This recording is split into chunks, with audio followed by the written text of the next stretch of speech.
Welcome back to the Ready Room Podcast. I am your host, Josh, and today we talk about firearms news for 2023. Hope you guys enjoy.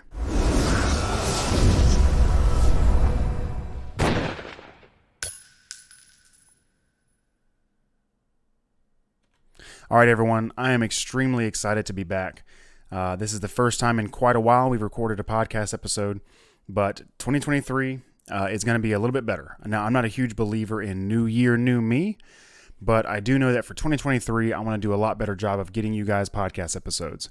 You guys have been reaching out, trying to, feel for when I'm going to be coming back and putting something out.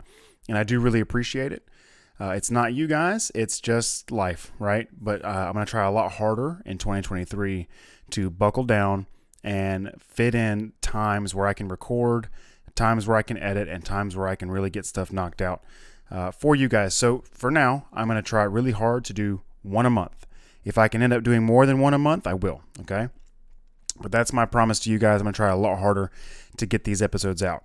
So I'm really glad to be recording a whole new episode of the podcast. I know this is not exactly going to be an evergreen episode where, if you see this for the first time in 1 year, it's going to hold where you can still learn something. But it is something that I can knock out for you guys, maybe tell a little bit of information some people didn't know, and then go over some things I wanted to go over, right? So I guess first, I keep forgetting, guys, it's been a while. I'm not used to recording anymore. First, I would like to ask you guys to follow on YouTube. Subscribe on YouTube if you like to watch as opposed to listen on the podcast sites. If you don't want to support YouTube, we are also on Rumble. The podcast is now on Rumble and YouTube for video formats.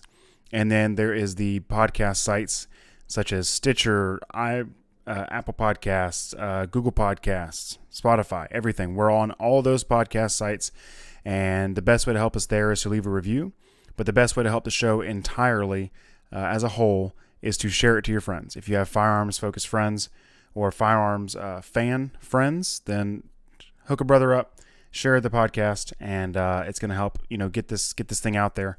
And I really want to get more episodes to you guys. So thanks for being here. I really appreciate you. Let's get into this, right? So I wanted to do an episode on some news, like something I could cover simply, something that wasn't too time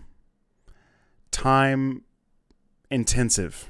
Because a lot of these podcast episodes, guys, they take a lot of time to not only write up the script, but do the research that I need to do to make sure I'm getting you guys accurate information instead of winging it. I want to make sure that some of the stuff I put out is genuinely going to help you and not just be like, oh, that was neat, next episode. You know what I mean? I'd like for this to be, or the podcast to be a source you could go to when you need to learn something, hopefully, especially as we get more episodes out with more podcast topics, right? But today is going to be more of a news-focused episode, okay? Excuse me. I forgot to mention, by the way, I know I mentioned YouTube if you like to watch instead of listen. We finally released our first non-podcast video on the YouTube channel. It was more of a test run than anything. It was really about checking out some equipment and then testing out some more editing skills. I'm really bad at editing, so I had to learn some things, and I figured that the episode we put out or the video we put out would be a really good test on some things. Now, it's not perfect. The video has a lot of room for improvement, but it's not bad. It's quick. It's not too long, and it's just a fun little topic. More of those are coming. So like I said many, many times over the podcast, I will be releasing more non-podcast videos for the YouTube channel and Rumble now. And those have finally started. They are going to be coming more this year. Hold tight. They're coming, okay? I want to make sure they're interesting and something that, I would watch. I don't want to release something I wouldn't watch or listen to. So whenever I have 30 minutes, I'm not just going to throw something together just to get something out. I want to provide you guys something with something good. So we're going to start with some news today, right? And we're going to change up the video format just a little bit to a way where you can actually see what I'm looking at. So to start out today, we have information on the bump stock ban. Okay, now I know this is, by the time this releases, this is a little old because you look here, it's January 6th, 2023 is when this this appeals Fifth Circuit filed this I guess opinion. I'm not sure exactly what it's called because I'm not a lawyer. And I have actually tried to go through most of this information. It's actually very hard. But the bump stock ban has officially been overturned by the Fifth Circuit. They stated that bump stocks are not machine guns. Obviously, anybody who is, in the firearms community already knows that bump stocks are not machine guns. We all knew this. No one was questioning that. But the ATF is tyrannical and dumb, which is a very bad combination.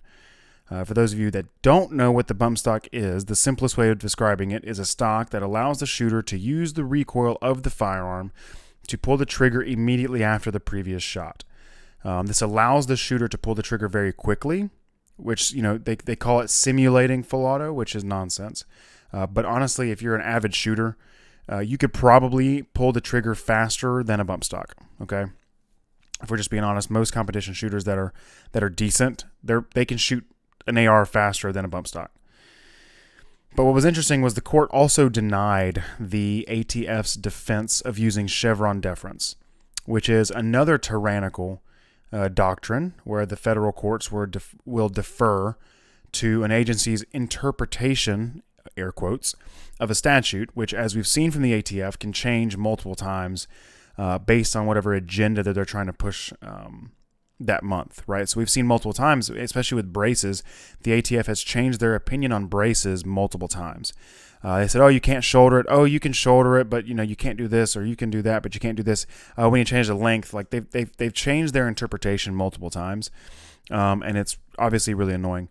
But what I liked to see, actually, let me go back before we get into the nice technical stuff. Basically, the ATF was saying that since they work under the executive, back to the Chevron deference, guys, back to the Chevron deference before I got sidetracked.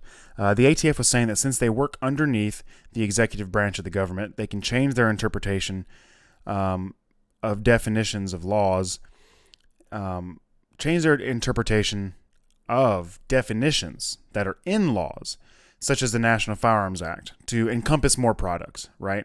What that means is they're basically saying we can change our interpretation of what a machine gun is. We can change that definition because it's our interpretation of the law, and we can make it encompass more products that are on the market. So instead of just literal full auto guns, they're trying to include the bump stocks as well as the force reset triggers, which neither one of those things is actually a machine gun, nor does it make your gun a machine gun. But they're trying to say that because we can change our interpretation of the law, we can just call this a machine gun and have it fit under the already existing National Firearms Act. The problem with this is, technically and mechanically speaking, they're 100% wrong. The problem is, can you get the court to understand that, or can they swing their argument better? Which is why I think this is one of the most important decisions that we've seen at the higher level in a long time. The court ruled that bump stocks were not machine guns.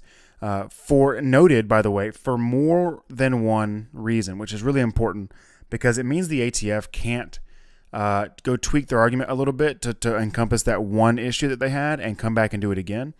It means that every single possible angle of defense was pushed. They brought in experts, like actual experts, to explain to the courts every single way the ATF was incorrect. This includes technical data, right, or technical understandings of parts, right? As opposed to just saying it makes your gun shoot fast. They were like, okay, well, here's where you're wrong. And then since they were able to prove in every single way that the ATF was incorrect, they weren't pushed aside just because some of the information is complicated, which, especially if you're not mechanically inclined, some of this information can be complicated. But I'm really, really happy to see that the courts took the defense seriously and they pushed back on the bump stock ban. Now, to be honest with you, I don't care about the bump stocks at all. I could not care less about bump stocks. What I care about is government overreach. Whether it's about something I enjoy or something I don't enjoy, government overreach is government overreach. So I want to be consistent. So despite the fact that I couldn't care less about bump stocks, because I would never own one, never did, never will, it doesn't mean that the government should say they're illegal. That's government overreach and tyrannical. So I'm really happy to see the courts do their job and push back on the federal government. It was really cool. I'm really happy, guys. Next up, we have something a little more silly than serious newsworthy. Oh boy, I am over 18. I'm sorry, this was supposed to be pulled up already. So High Point is releasing 10 millimeters. This came out, in December of 2022. Obviously, this is much sillier news because no one really cares. But I just wanted people to know that this is happening. I know people who buy these for the memes. For those of you who don't know, High Point already makes a 10 millimeter carbine, and now they have the pistol. This information isn't really important, and it's barely newsworthy, but I felt it was important to bring it up. Next up on the actual important stuff, Dan Wesson finally released the DWX to the public market. Okay, and there's a reason this is important. I like it. Okay, so I like it. This to me is much more important and interesting news. Because Dan Wesson finally released the DWX to the market. For those of you that don't know, the DWX is a single-action handgun with a 1911 style slide and a CZ75 style frame. The handgun has been on my radar personally forever, ever since they first announced it. I've been having my eyes on it, and I was really, really disappointed to see it get released last year in 2022, at the beginning of the year, and then immediately get pulled from the market because of supply chain issues and a couple issues they had with the firearm that they needed to fix. So they said they're going to try to release it by in 2022 still once they fix their issues. And then I lost hope, but then right at the end of 2022 in December, they finally and officially released it to the market. It's definitely going to be a little while before you start seeing it on the shelves commonly. But just like you see Checkmates and Shadow 2s out there and about, you're going to eventually see this out and about. Now, for the competition shooters, this is just a limited gun, right? It would just be a limited gun for now. You could get it optics cut, and then,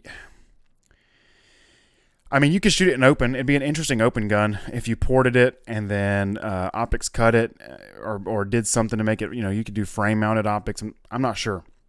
It's going to be interesting to see which products come out for it. Let me make sure my camera isn't completely covering this gun. There we go. So you have the 75 style frame, 1911 style trigger. You've got a 1911 style takedown lever, but it actually works more like the CZ75 takedown lever from what I hear. There is no link in the barrel, so it's a linkless barrel. So it's more of the typical CZ lockups that you see, but you still have the CZ and more 1911 style slide, hammer, and safety and trigger. I'm really excited to see what comes out for this. I think this is like my dream gun for now. We'll see. I'm going to wait a little while and see what kind of products come out to support it. It takes P10 or PO9/PO7 magazines.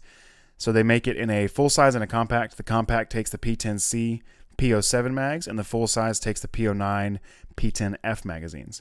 It's a really good looking pistol, guys. This is newsworthy, okay? Let me go. I have some notes here. So the slide uses the CZ lockup and slide stop, right? But it has the 1911 style safety and hammer. From what they're saying internally, I still have not seen the inside of one of these yet. So don't get mad if there's a slight internal discrepancy on what I'm saying. I'm just going off my notes.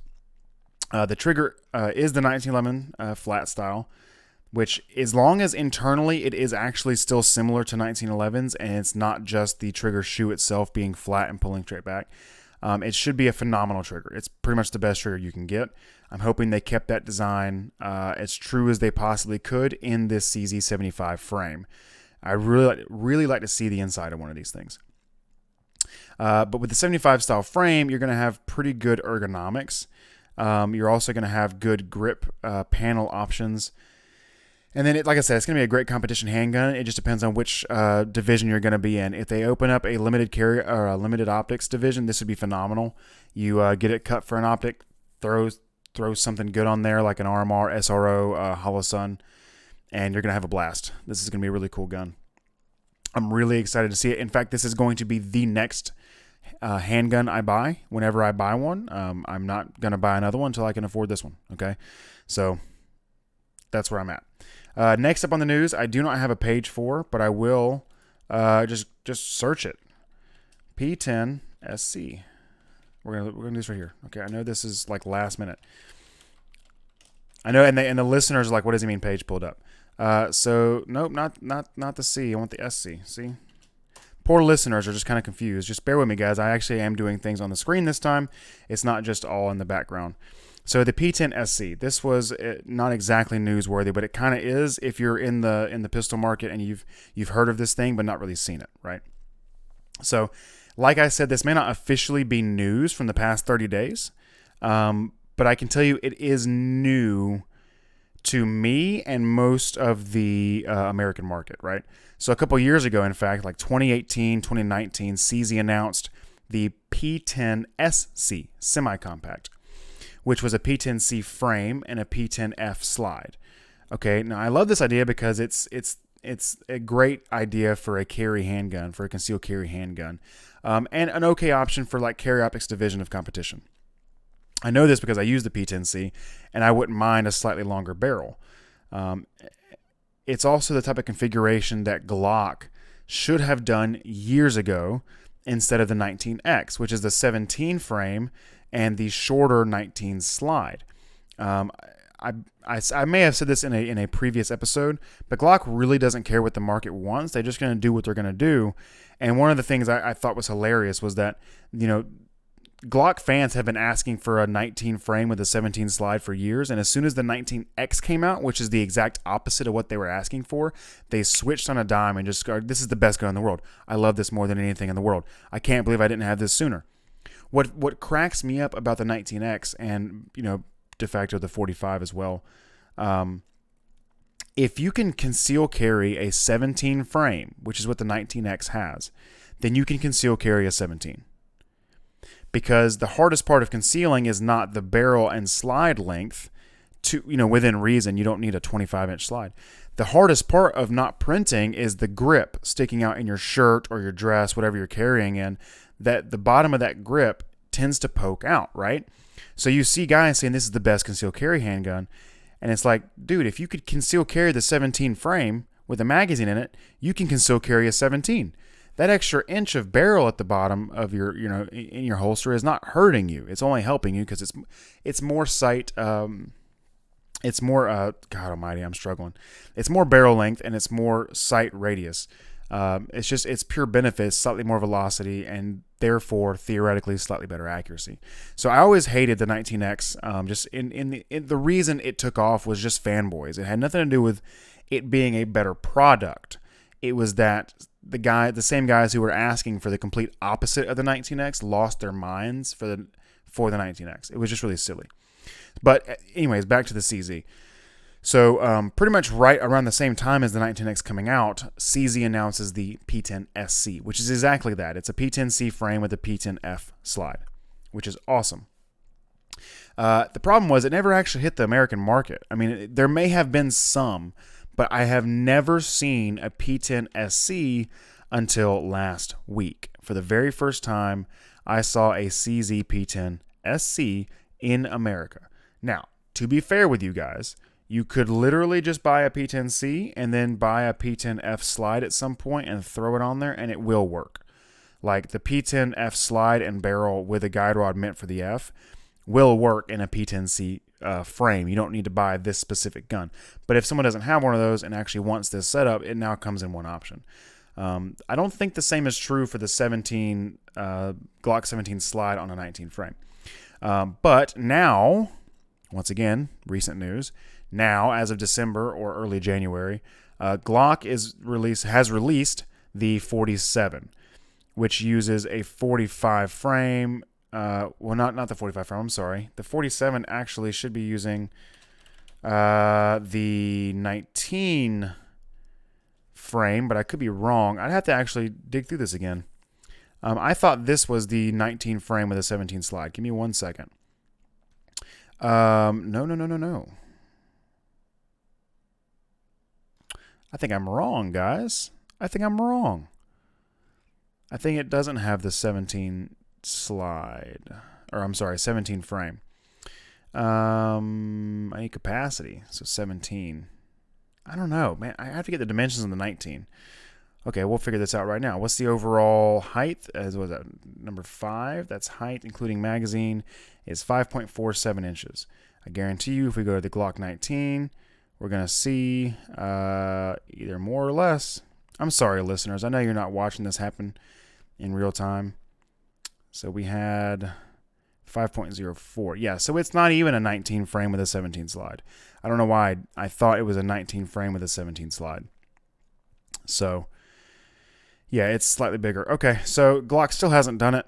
It is what it is. I have to look more into the 47. I was a little misinformed on this one, and that's my bad. And we're figuring it out live as we record. Barrel length is basically 4.5 inches. So what's the 17s? So it's a 17 barrel. It's just slightly bigger than a. Oh, it's a 17. It's just a 17, dude. Glock frustrates me so much. This 47 that they're selling as this new thing is just a 17. Like, do you see? Does that not bother any of you guys? It bothers me a lot. I mean, you've got a slightly different frame underneath the barrel, that, like, quote unquote dust cover. That just pisses me off. It just pisses me off. So it's a 45 and 17 frame with an optic cut 17 slide. Dude, I don't even know. It's just a slightly different frame. Okay. So that frustrates me. Moving on. I know you guys just watched me kind of lose my crap here. That was irritating. But the CZ. Let's go back to the cool thing. The CZ. Okay, if you guys are fans of mine, you probably know that I'm a big fan of CZ. It's because they make good products. They listen to their customer base, and they try to do what the customer base wants, unlike Glock. So here you go. Here is an option. You have a 17 style length, blah, blah, blah, slide on a 19/P10C sized frame, right? And that's what I want. 4.5 inch barrel, okay? And it is about the same height as a Glock 19. This is what I want. I will eventually buy one of these or just buy a P10F slide and throw it on my P10C, which I could have always done. Don't get me wrong. But I like seeing them come out with one product like that. Phenomenal triggers, guys. If you haven't got your hands on a P10C and actually shot it, I highly recommend. It's been my daily carry gun for years. Maybe I'll talk about that in the future. Maybe I'll talk about like why I can still carry the P10C everyday carry and shoot competition with it. So maybe I'll talk about that. The next thing I want to talk about, guys, is SHOT Show. So I don't exactly have anything to pull up for SHOT Show. So I'll just pull up this really pretty Dan Weston to look at, like while we're talking about SHOT Show. This is a bit of like me winging it here. I don't have any notes for SHOT Show. I didn't know what was going to happen, and I know I'm recording this in the middle of SHOT Show going on, right? So far, there hasn't been anything super interesting out of SHOT Show for me. There's been some slightly interesting bolt guns, and in reality, interesting because they have a lighter stock or a lighter barrel. There's nothing groundbreaking on the bolt gun side so far, right? Bergara come out with some slightly lighter guns. A couple other companies came out with some slightly lighter stocks. I think Browning was one of them. Like nothing insane is happening on the bolt action side. There is the 2311 SHOT Show 2311 pistol, which I think is it's Oracle. So this is the Oracle 2311, which is just a 1911 320 style. Like it's got the fire control unit, but it's supposed to be a 1911 style fire control unit. So you can change your slide and frame without actually, getting more serialized parts. It's one of those things like the 320 where your fire control unit is the serialized part. Now, I've been saying for years now that despite the fact that the 320's trigger is terrible and the 320 has issues of its own, the fire control unit aspect of the 320 is the future of handguns, and every single company that makes handguns should be moving to the removable fire control unit being the serialized part. Offering the customer more modularity and more aftermarket options is the way to go. The fire control unit is the best way of doing that because you can change your frame out willy-nilly without needing a whole new gun. I love it. I'll wait and see if this gun's any good. It could be a hunk of junk, but just like the 320, this is a good idea. I think every pistol manufacturer should be aiming to make this the standard going forward. We'll see if they're able to maintain a good 1911 style trigger in a fire control unit. I highly doubt it, knowing the mechanics of how they have to now move everything out of interacting with the frame to interacting with itself in a self-contained fire control unit. That's going to get tricky. I'm hoping they still have a nice flat trigger that pulls straight back and actually interacts with the backside with the sear and everything. Because if they self-contain the sear but let the safety go through that fire control unit, it might still be a pretty good design. We'll see. I would love to see the inside of one of those things. It almost looks like it's got a 2011 style grip module, the way it removes. It looks like it's got the trigger guard included as well. That's really interesting to see. I'm hoping that's a standardizable part. But I see that it uses 320 style mag releases, which I don't like. I'm not a fan of the 320 style mag releases. Hopefully we'll have some options in the future that don't use those. What else was there in the SHOT Show? So Holosun has a new... I can't type and talk at the same time. I'm really bad at that. So Holosun has a new optic that they have two new optics. One is a thermal and one is a night vision sight. Now I forget which one I was looking at. I hate to have to keep going to TFB's website, but they have this DMS-TH, and then the other one is DMS NV. So thermal and night vision, right? The video I saw of what I assume is the night vision, but I could be wrong. This is it's not new technology, guys. This isn't 100% new, but it's pretty interesting. They're saying the night vision for the battery life is like 2.5 hours with one 18350 battery instead of a 650. It's interesting. The Night Vision Pro will have 5-hour battery life with 2 batteries. So that is interesting. But the video I saw of them actually using it in the building of one of these two, I'm hoping it was like a weird new way of doing thermals instead of the night vision, but we'll see. But basically, it looked clear when you looked through it, but as you panned across living beings, the people that they were just panning across, the people lit up bright green. Like they were outlined and like they had their own completely green silhouette, but then you still had your reticle, and then everything that wasn't that living being was unchanged color-wise, and it was just clear. That sounds like an interesting way of filtering the thermal information digitally and not night vision, because night vision usually just you're receiving IR light and using that to create a digital image, versus thermal doing a little more complicated things that I don't know the exact science of. So I'm really, really hoping the thermal is... Dude, if the thermal is going to be less than $1,000... here we go. I didn't see prices. Night vision will be available in regular and pro. The pro having a larger sensor, blah, blah, blah. MSRP has not been fixed firmly yet. Holosun expects the night vision models to retail for around $1,000, while the thermals will retail around $1,600 and $2,300 for the Pro. All right. It changes things. For $2,300, I know that's MSRP, so in reality, you're probably going to see it drop. Like the Pro is probably going to be closer to $1,800 or $1,900 on the street, and then the regular thermal is probably going to be closer to $13 to $12 on the open market. I doubt you're going to see that full price once they become available and actually hit the shelves. Holosun has really turned around, guys. I know there's a lot of you guys out there that are not poors like some of us, and you hate Holosun, but some of their optics are pretty awesome, and I would be hard pressed to take the 509T off of my carry gun, right? That carry gun has been dropped, it's been carried, and it's been shot in competition.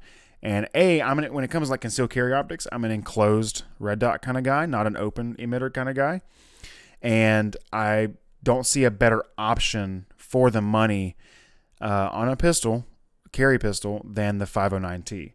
It's the best bang for your buck, and it's tough. So like Holosun has my money, not because I love China, but because I like affordable products that aren't gouging you because of a certain name across it, like Trijicon or Trijicon. Okay? And don't sit here and look at me and say you're paying for good quality. Dude, they actually say that you're paying for the R&D that it takes to develop said products. By that logic, after 10 or 15 years, the product would get cheaper. to account with inflation, it would still be overall cheaper.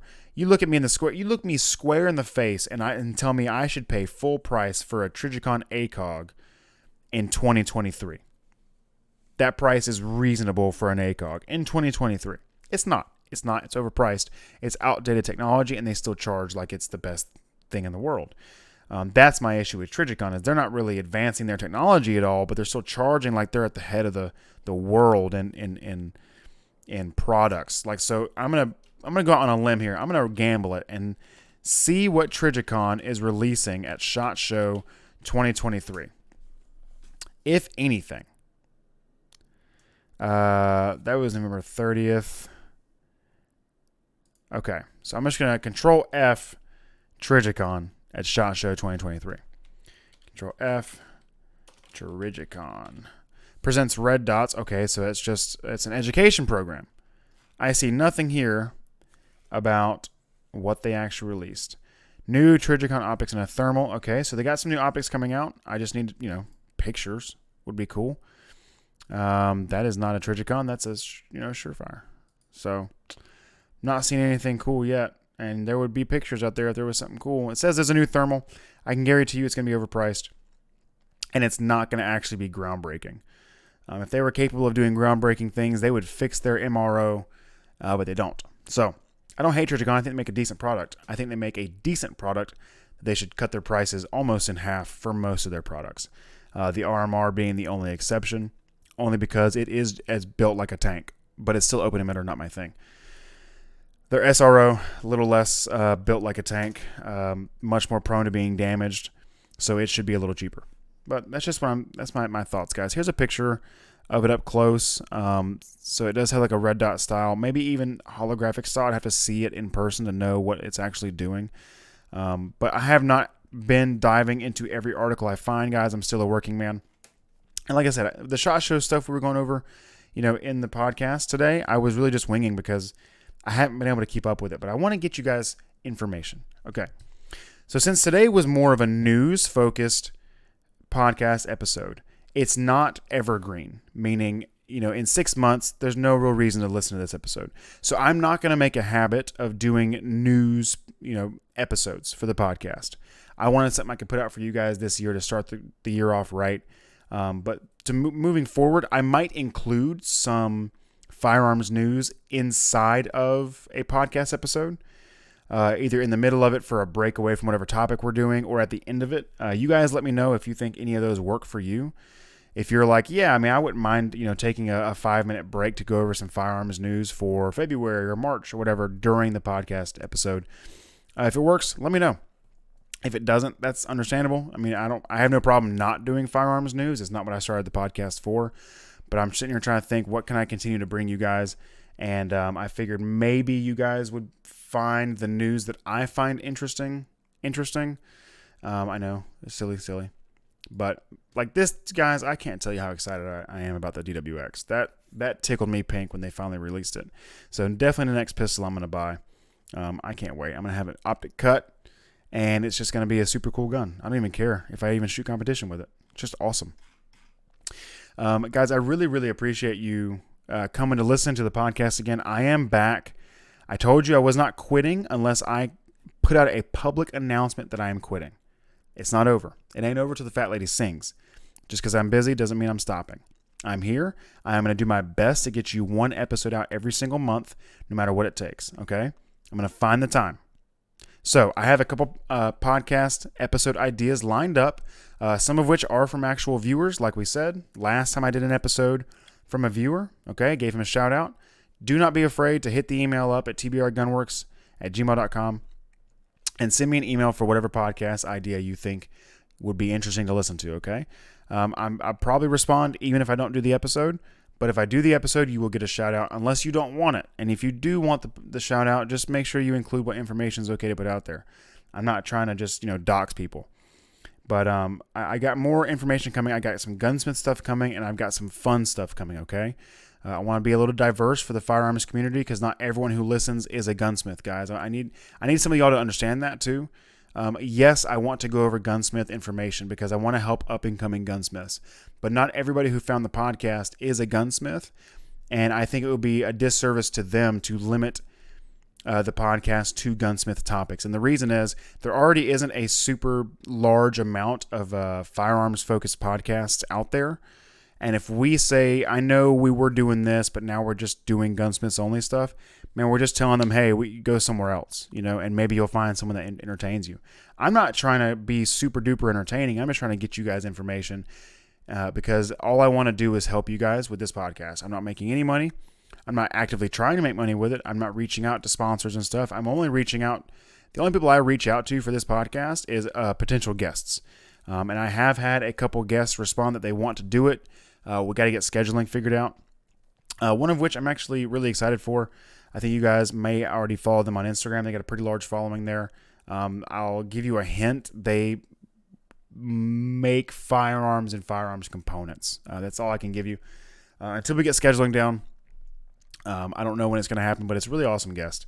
So also, if you have any guests that you want me to try my best to reach out to, try not to go super big. Like, the bigger personality you go, the harder it's going to be to even try to get them on the podcast. So you got to understand that we are a small podcast right now. I mean, don't get me wrong. It's still growing, even though I haven't put out podcast episodes in months. It's still getting growth every single month, which is awesome. I really appreciate you guys. But until it gets to a certain size, it's really hard to get those upper echelon guys, unless you know somebody who knows somebody. So we're going to do our best to get more interesting guests for you guys. The guest episodes are my favorite ones. I'm going to get you guys gunsmith episodes, and I'm going to get you guys some fun episodes with maybe just some friends, sit around talking about some fun topics that I've had bounce around inside my head. So I really hope you guys enjoyed. Please make sure if you're on Rumble or YouTube that you subscribe to the channel, and hopefully you get to see more non-podcast videos coming soon to the video hosting websites. And if you are on podcast sites, please leave a review to help boost us in the algorithm and bring more viewers into the firearms community. We're trying to grow the channel because it helps grow the community. Okay, that's how it works. We get more people coming for whatever reason they were shown, or it popped up in their feed, or their friends showed them, and then maybe they like firearms, maybe they want to get into gunsmithing, maybe they want to shoot competition, maybe they just want to buy a gun and protect themselves. Because self-defense is super important. Okay. Why doesn't matter. I just want to make sure we get people in the firearms community as best we can, because it's kind of our job if we're trying to, We're trying to, there's a word for taking care of something. We're trying to nurture the firearms community to be the best that it can be and grow so that we have more influence to get the tyrannical government's vice grip off of us and let us have a little bit more of the freedoms we have. We can't do that if no one's speaking up and there's no community to back us, right? So let's make sure we do that. Share the podcast with your friends. If they're into firearms at all, make sure you just send it to them. Say, hey, check this out every once in a while. Tell them this year I'm trying to do one episode a month, okay? I'm trying my best, guys. I really appreciate y'all coming to hang out. I really hope you enjoyed the episode, even though it was just news. I really hope you enjoyed it. And I will see you next month, okay? I'm coming with more. I'm bringing the heat this year, guys. Stay safe. Take care, and don't forget, every gun law is an infringement. I'll see you next time.